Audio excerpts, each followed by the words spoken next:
Water Prevention and Control of Pollution Act 1974. Water prevention and control of pollution act. तो इसके नाम से ही क्या क्या इसके ऑब्जेक्ट्स, क्या क्या इसके उद्देश्य हैं वो पता लग सकते हैं। वाटर से क्वालिटी ऑफ वाटर मेंटेन रखना, होलसमनेस ऑफ वाटर को मेंटेन रखना, रीस्टोर करना।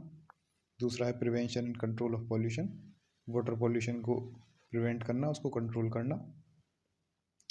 और ये एक्ट है, ये कानून है, इसे लागू करने के लिए बोर्ड इस्टेब्लिश करना, ये सभी ऑब्जेक्ट्स को पूरा करने के लिए बोर्ड इस्टेब्लिश करना और उस बोर्ड्स को पावर्स डेलीगेट करना, उसको शक्तियाँ प्रदान करना।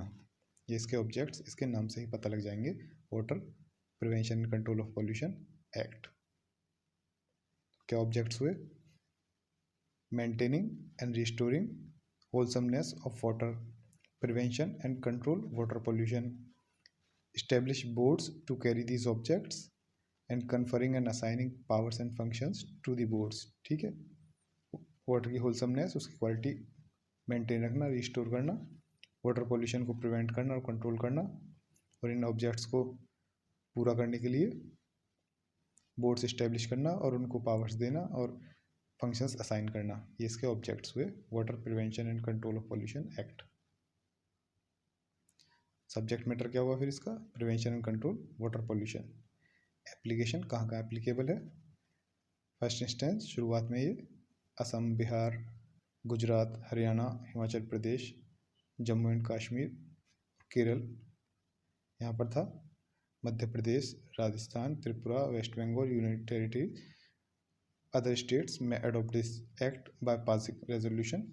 और भी किसी स्टेट को ये एक्ट अडोप्ट करना है तो वो अपने यहाँ रेजोल्यूशन पास करके इसको अडोप्ट कर सकता है। कमेंसमेंट कब शुरुआत हुई थी इसकी, कब से लागू हुआ? 23 मार्च 1974।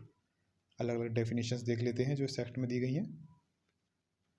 बोर्ड का मतलब इसमें वाटर एक्ट में सेंट्रल बोर्ड से है या फिर स्टेट बोर्ड से? सेंट्रल बोर्ड है central pollution control board, state board है state pollution control board. Member किसे कहेंगे? Member of board including chairman. Board का मेंबर, चेयरमैन को भी मेंबर ही माना जाएगा।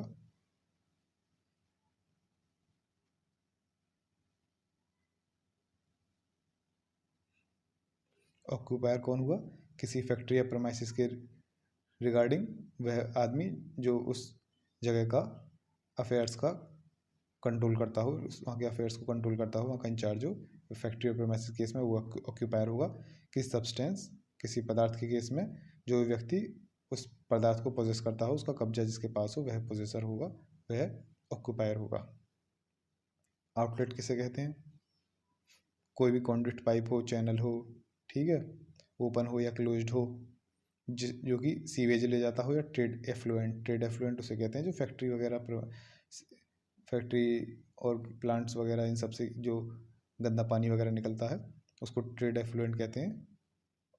डोमेस्टिक सीवेज को छोड़कर जो भी गंदा पानी होता है उसको ट्रेड एफ्लुएंट में आ जाता है। सीवेज पता ही है, सीवर लाइन्स में जो जाता है, डोमेस्टिक वेस्ट जो होता है।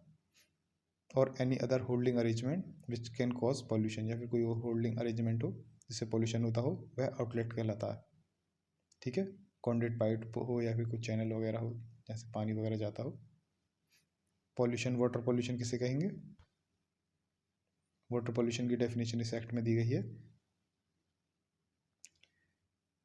डिस्चार्ज ऑफ सीवेज ऑफ और ट्रेड एफ्लुएंट और एनी अदर सब्सटेंस, सीवेज का या फिर ट्रेड एफ्लुएंट किसी इंडस्ट्री वगैरह से निकला हुआ गंदा पानी या फिर सीवेज, इनका डिस्चार्ज, या फिर किसी अदर कोई और सब्सटेंस हो उसका डिस्चार्ज, या फिर कंटेमिनेशन ऑफ वाटर, वाटर का गंदा हो जाना, या फिर ऑल्ट्रेशन ऑफ फिजिकल, केमिकल और biological properties of water, physical, chemical या फिर बायोलॉजिकल प्रॉपर्टीज जो है वाटर की उनका चेंज हो जाना, ये वाटर पॉल्यूशन हो जाता है। इसको याद रखने के लिए आप ऐसे सोच सकते हैं कि वाटर पॉल्यूशन है सीवेज और ट्रेड एफ्लुएंट जो है फैक्ट्री वगैरह से निकला हुआ पानी जो है उसका डिस्चार्ज, उससे उस डिस्चार्ज से पानी कंटेमिनेट हो जाएगा। जब पानी कंटेमिनेट होता है तो उसकी प्रॉपर्टीज़ चेंज हो जाती हैं। ऐसे आप इसको याद रख लेंगे, इसकी definition. Which may or likely to cause to create nuisance. अब इन सब से क्या होगा? इन सब से तो न्यूसेंस क्रिएट होगी और इससे पानी जो है हार्मफुल और इंजीरियस हो जाएगा पब्लिक की हेल्थ और सेफ्टी के लिए, एनिमल्स की हेल्थ और सेफ्टी के लिए, प्लांट्स की हेल्थ और सेफ्टी के लिए, एक्वेटिक ऑर्गेनिजम्स की हेल्थ और सेफ्टी के लिए, और डोमेस्टिक यूज़ के लिए इस्तेमाल नहीं कर सकते, कमर्शियल यूज़ के लिए इस्तेमाल नहीं हो पाएगा, इंडस्ट्रियल यूज़ के लिए नहीं, एग्रीकल्चर यूज़ के लिए नहीं, या फिर कोई और लेजिटिमेट यूज़ हो उसके लिए यूज़ के लिए यह हार्मफुल और इंजीरियस होगा।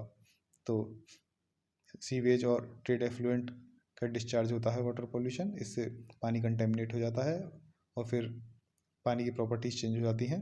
इन चीज़ों से क्या होता है, ये नुकसान पहुंचाते हैं public, animal, plants, aquatic organism, इन सब की हेल्थ और सेफ्टी को, और यह पानी यूज़फुल नहीं रहता किसी भी domestic use, commercial use, industrial, agriculture या फिर किसी और लेजिटिमेट यूज़ के लिए उपयोगी नहीं रहता। तो ये होगी डेफिनेशन वाटर पोल्यूशन की वाटर एक्ट के अंडर।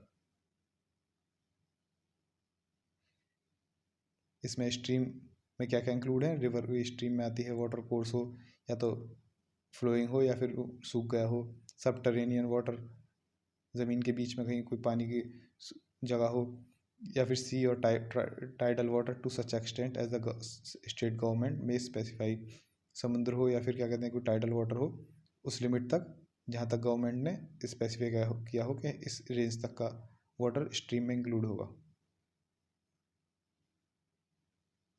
ट्रेड एफ्लुएंट जैसे पहले बताया, substance discharge from any premises used for any industry, operation, process of और treatment other than domestic waste, domestic sewage.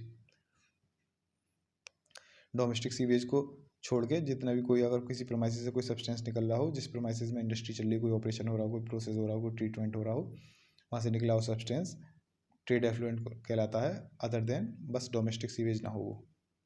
Sewer किसे कहते हैं, कोई कॉन्ड्यूट पाइप हो या चैनल हो, या कोई कॉन्ड्यूट पाइप हो फिर कोई चैनल हो, नहर वगैरह हो, जिससे कि जिसके थ्रू सीवेज जा रहा हो, या फिर ट्रेड एफ्लुएंट जो कैरी कर रही हो उसको सीवर कहते हैं, जैसे सीवर लाइंस होती हैं।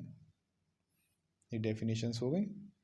अब नेक्स्ट टॉपिक हम बोर्ड देखेंगे अगली वीडियो में, किस किस तरह के बोर्ड होते हैं।